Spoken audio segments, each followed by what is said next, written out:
this case is started off with using an incision marker to guide our clear corneal phaco incision.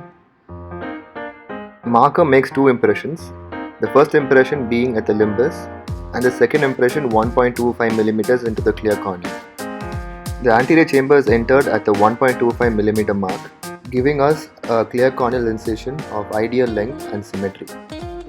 The capsulorhexis in this case is initiated after staining with trypan blue dye. Since this is a dense brunescent cataract, aim to have a 5 mm or even a 5.5 mm capsulorhexis. Having a capsulorhexis of adequate size is essential in these cases to safely bring out the hard nuclear pieces out of the capsular bag. Now begin with the phaco after hydrodissection. Clear out the loose superficial cortex of this cataract to expose the dense nucleus. Start making a small punch in the subincisional area.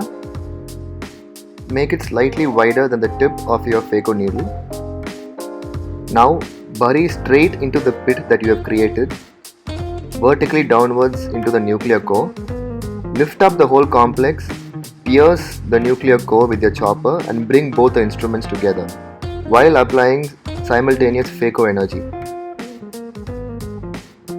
The posterior plate in these hard cataracts is quite dense and extra separation and lateral movement is needed to really break those adhesions from both the pieces.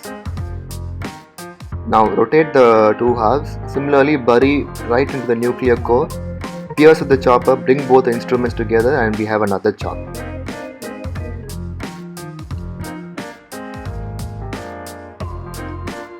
Remember that these cataracts are leathery and will have attachments which will need to be completely separated before bringing them out of the capsular bag. One must remember that in dense cataracts such as this, making multiple chops is quite helpful before bringing the pieces out of the capsular bag into the iris plane for safe phacoemulsification. Let me just comment upon the instruments I'm using now in this case. I'm using the Harmonix tip from Asaiko, which is a square tip. The chopper is a 1.75 mm chopper, which is particularly useful in hard cataract cases to really pierce the nuclear core and break the hard posterior plate of the cataract.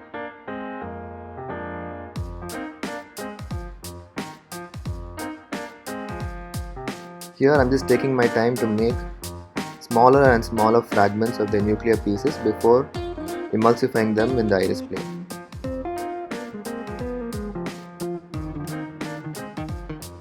So at this stage of the case, where we are down to the last two nuclear pieces, I'm switching my chopper to a smaller chopper, which is about 1.5 mm, to ensure that the chopper does not accidentally pierce the posterior capsule. In this case, the phaco parameters were at 50% ultrasonic energy, cold phaco with a 40% duty cycle, vacuum at 500 mm of mercury with a flow rate of 36 ml per minute. The parameters are being brought down while emulsifying the last piece. After IA of the cortical fibers, I now place the IOL into the capsular bag.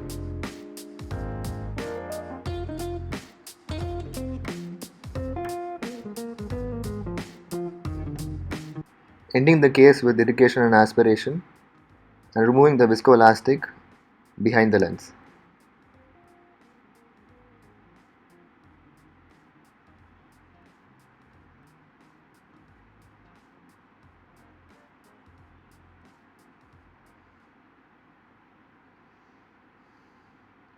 Thank you for watching.